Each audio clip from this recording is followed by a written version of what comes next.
That's My Heart Right There by Willie Perdomo. We used to say, that's my heart right there. As if to say, don't mess with her right there. As if, don't even play. That's a part of me right there. In other words, okay, okay. That's the start of me right there. As if, come that day, that's the end of me right there. As if, push come to shove, I would fend for her right there. As if, come what may, I would lie for her right there. As if, come love to pay, I would die for that right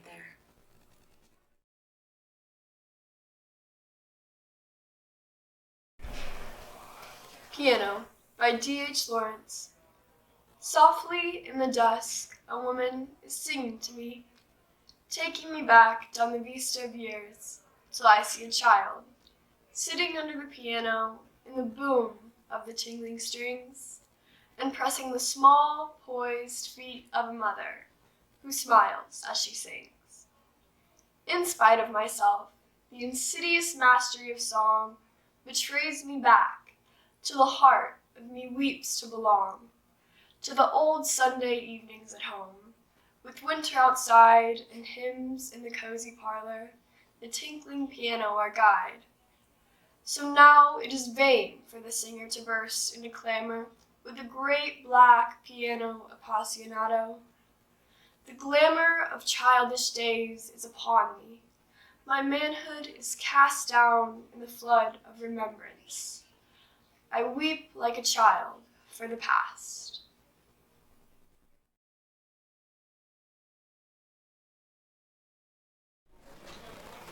Ex Libris by Eleanor Wilner. By the stream, where the ground is soft and gives, under the slightest pressure, even the fly would leave its footprint here, and the paw of the shrew, the crescent of its claws like the strokes of a chisel in clay, where the lightest chill, lighter than the least rumor of winter, sets the reeds to a kind of speaking, and a single drop of rain leaves a crater to catch the first silver glint of sun, when the clouds slide away from each other like two tired lovers. And the light returns, pale, though brightened by the last chapter of late autumn. Copper, rusted oak, gold aspen, and the red pages of maple, the wind leafing through to the end. The annals of beech, the slim volumes of birch, the elegant script of the ferns. For the birds, it is all notations for a coda. For the otter, an invitation to the river. And for the deer, a dream in which to disappear, light-footed on the still open book of earth, adding the marks of their passage, adding it all in, waiting only for the first thick flurry of snowflakes for cover, soft cover that carries no title, no name.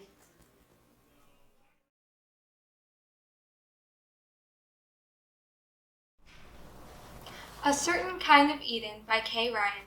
It seems like you could, but you can't go back and pull the roots and runners and replant.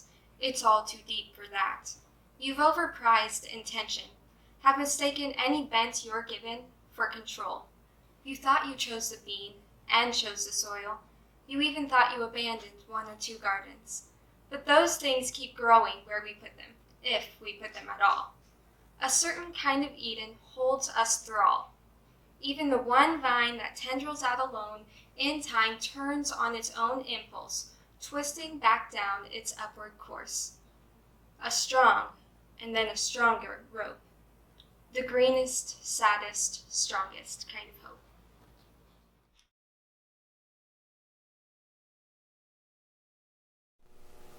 Catch a Little Rhyme by Eve Marion. Once upon a time, I caught a little rhyme. I set it on the floor, but it ran right out the door. I chased it on my bicycle, but it melted to an icicle. I scooped it up in my hat, but it turned into a cat. I caught it by the tail, but it stretched into a whale. I followed it in a boat, but it changed into a goat. When I fed it tin and paper, it became a tall skyscraper. Then it grew into a kite and flew far out of sight.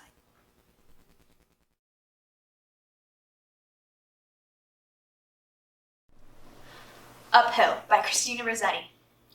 Does the road wind uphill all the way? Yes, to the very end. Will the day's journey take the whole long day? From morn to night, my friend. But is there, for the night, a resting place? A roof for when slow, dark hours begin? May not the darkness hide it from my face? You cannot miss that inn. Shall I meet other wayfarers at night? Those that have gone before? Then must I knock or call when just in sight? They will not keep you standing at that door. Shall I find comfort, travel sore and weak? Of labor you shall find the sum. Will there be beds for me and all who seek? Yeah, beds for all who come.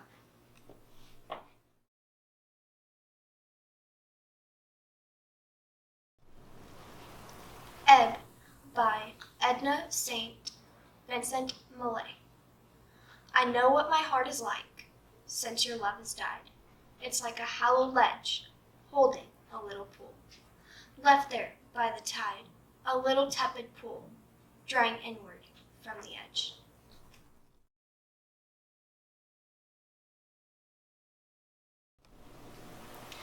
Grief by Elizabeth Barrett Browning.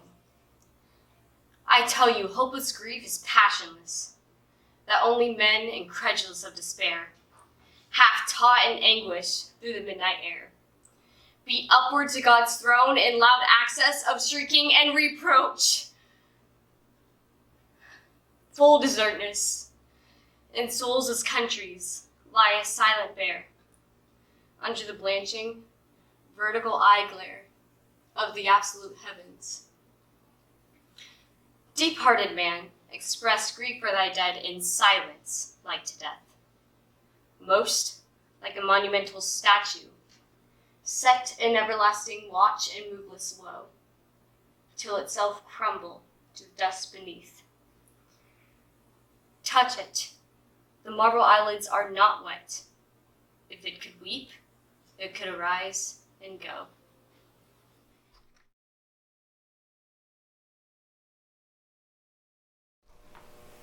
When You're Old by William Butler Yeats. When you're old and gray and full of sleep, and nodding by the fire, take down this book and slowly read, and dream of the soft look your eyes had once, and of their shadows deep. How many loved your moments of glad grace, and loved your beauty with love false or true, but one man loved the pilgrim soul in you, and loved the sorrows of a changing face. And bending down beside the glowing bars, murmur, a little sadly, how love fled, and paced upon the mountains overhead, and hid his face amid a crowd of stars.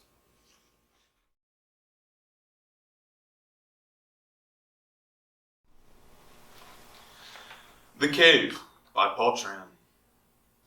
Someone, standing at the mouth, had the idea to enter, to go further than light or language could go. As they followed the idea, light and language followed, like two wolves, panting, hearing themselves panting. A shapeless scent in the damp air. Keep going, the idea said. Someone kept going.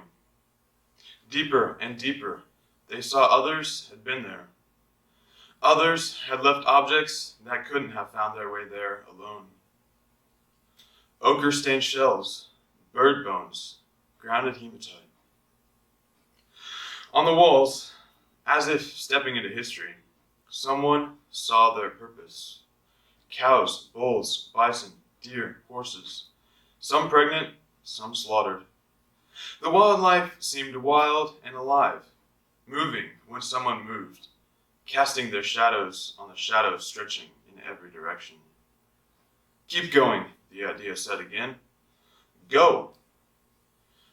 Someone continued. They followed the idea so far inside that outside was another idea.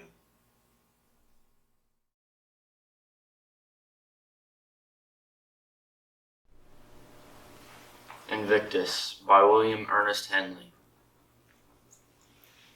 Out of the night that covers me, black as the pit from pole to pole, I thank whatever gods may be for my unconquerable soul. In the fell clutch of circumstance, I have not winced nor cried aloud. Under the bludgeonings of chance, my head is bloody, but unbowed. Beyond this place of wrath and tears looms but the horror of the shade, and yet the menace of the years finds and shall find me unafraid. It matters not how strait the gate, how charged with punishments the scroll. I am the master of my fate. I am the captain of my soul.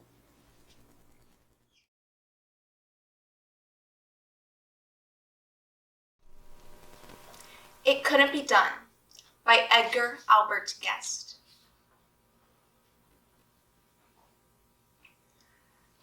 Somebody said that it couldn't be done, but he, with a chuckle, replied that maybe it couldn't, but he would be one who wouldn't say so till he'd tried.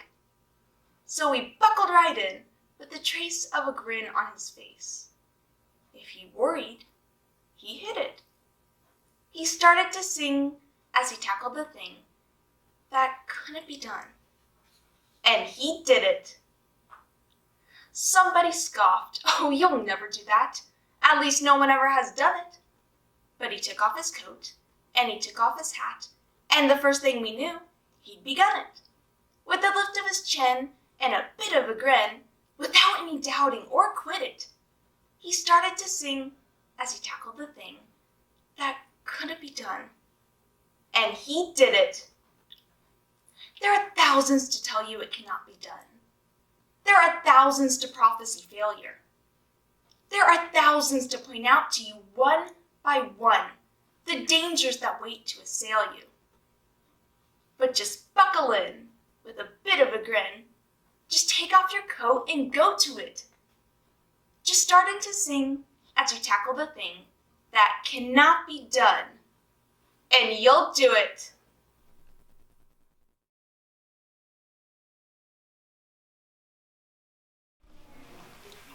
Here by Joshua Mahigan. Nothing has changed. They have a welcome sign, a hill with cows and a White House on top, a mall and grocery store where people shop, a diner where some people go to dine.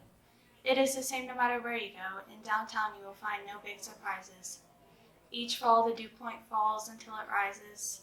White snow, green buds, green lawn, red leaves, white snow. This is all right. This is their hope, and yet, though what you see is never what you get, it does feel somehow changed from what it was. Is it the people, houses, fields, the weather? Is it the streets? Is it these things together? Nothing here ever changes till it does.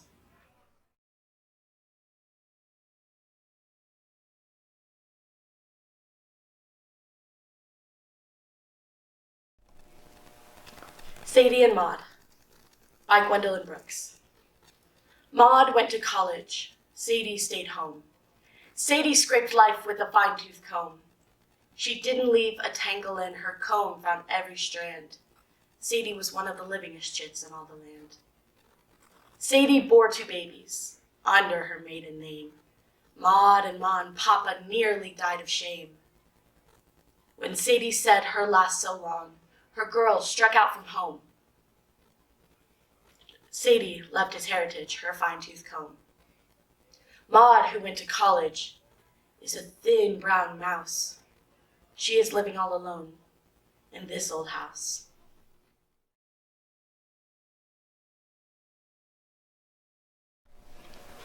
A Barred Owl by Richard Wilbur. The warping night air having brought the boom of an owl's voice into her darkened room, we tell the wakened child that all she heard was an odd question from a forest bird. asking of us, if rightly listened to, who cooks for you, and then who cooks for you. Words, which can make terrors bravely clear, can also thus domesticate a fear, and send a small child back to sleep at night, not listening for the sound of stealthy flight, or dreaming of some small thing in a claw, borne up to some branch and eaten raw.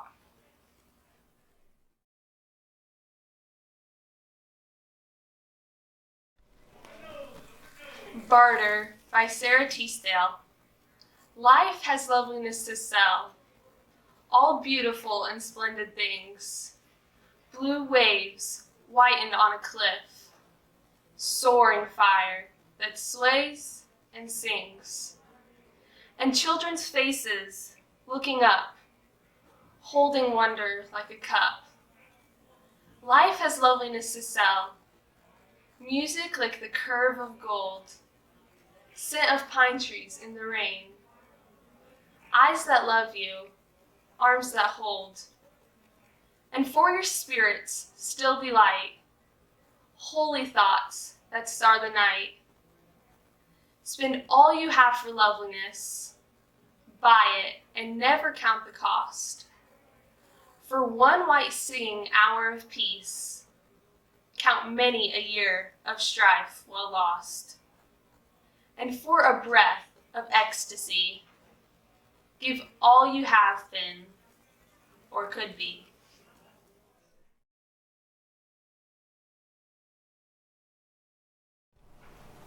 Enemies by Wendell Berry. If you are not to become a monster, you must care what they think. If you care what they think, how will you not hate them, and so become a monster of the opposite kind? From where, then, is love to come? Love for your enemy? That is the way of liberty? From forgiveness. Forgiven they go, free of you, and you of them. They are to you as sunlight on a green branch. You must not think of them again, except as monsters like yourself. Pitiable, because unforgiving.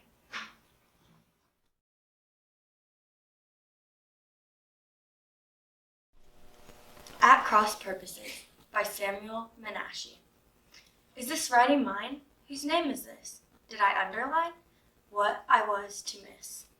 An upheaval of leaves enlightens the tree.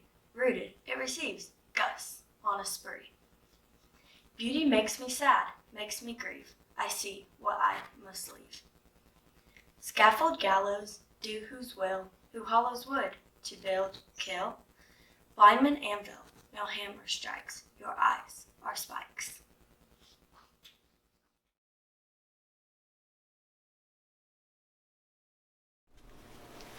To the Oppressors by Polly Murray.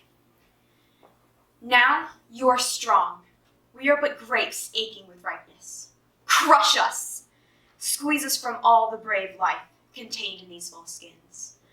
But ours is a subtle strength, potent with centuries of yearning, of being kegged and shut away in dark, forgotten places. We shall endure to steal their senses in that lonely twilight of your winter's grief.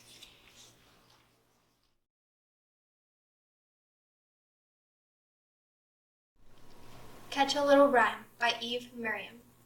Once upon a time, I caught a little rhyme. I set it on the floor, but it ran right out the door. I chased it on my bicycle, but it melted to an icicle. I scooped it up into my hat, but it turned into a cat. I caught it by the tail, but it stretched into a whale. I followed it in my boat, but it changed into a goat. When I fed it tin and paper, it became a tall skyscraper. Then it grew into a kite and flew far out of sight.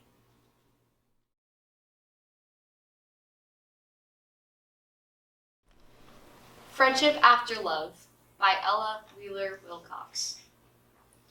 After the fierce midsummer, all ablaze, has burned itself to ashes and expires in the intensity of its own fires, there come the mellow, mild St. Martin days, crowned with the calm of peace, but sad with haze. So after love has led us till he tires, of his own throes and torments and desires, comes large-eyed friendship. With a restful gaze, he beckons us to follow, and across cool, verdant vales we wander free from care.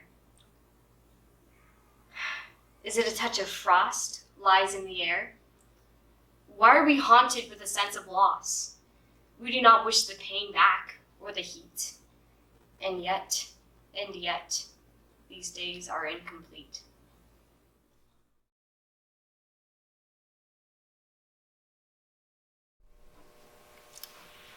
Earth, you have returned to me by Elaine Equi.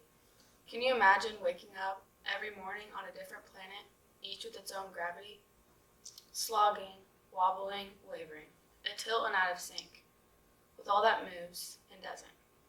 Through years of trial and mostly error, that I study this unsteady way, changing pills, adjusting the dosage, never settling. A long time we were separate, O Earth, but now you have returned to me.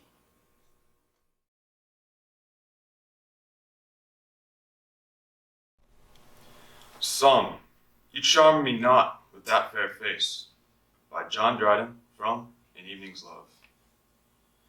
You charm me not with that fair face, there it was all divine. To be another's is the grace that made me wish you mine.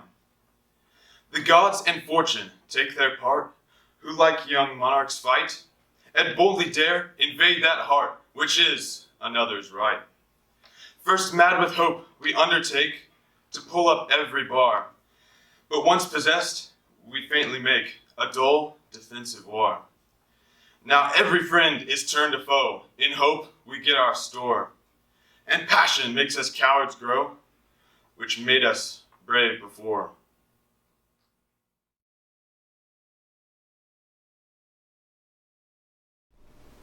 Prince by Joseph Burchak. Seeing photos of ancestors a century past is like looking at your own fingerprints. Circles and lines you can't recognize until someone else with a stranger's eye looks close and says, "That's you."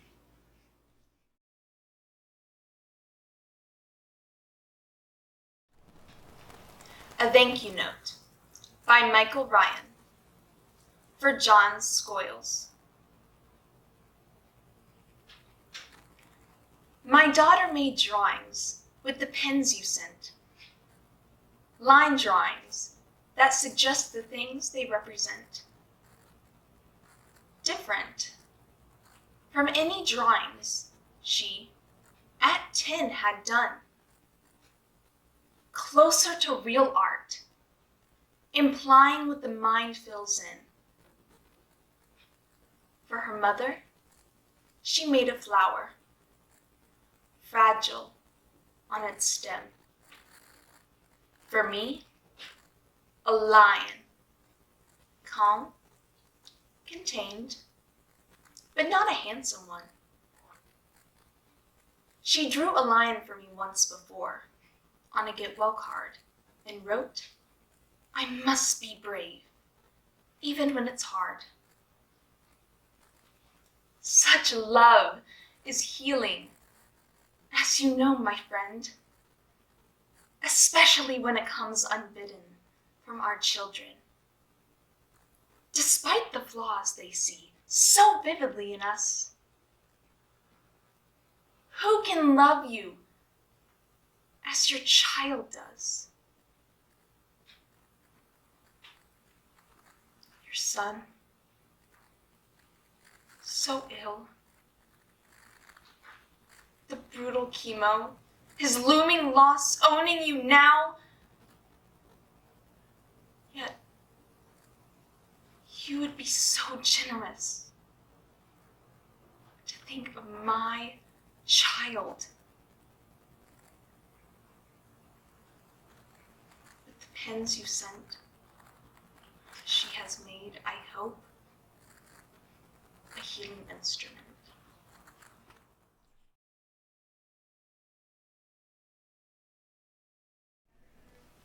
How Dark the Beginning by Maggie Smith. All we ever talk of is light. Let there be light, there was light then, good light. But what I consider dawn is darker than all that. So many hours between the day receding and what we recognize as morning, the sun cresting like a wave that won't break over us, as if light were protective, as if no hearts were flayed, no bodies broken on a day like today. In any film, the sunrise tells us everything will be all right. Danger wouldn't dare show up now, dragging its shadow across the screen. We talk so much of light. Please let me speak on behalf of the good dark. Let us talk more of how dark the beginning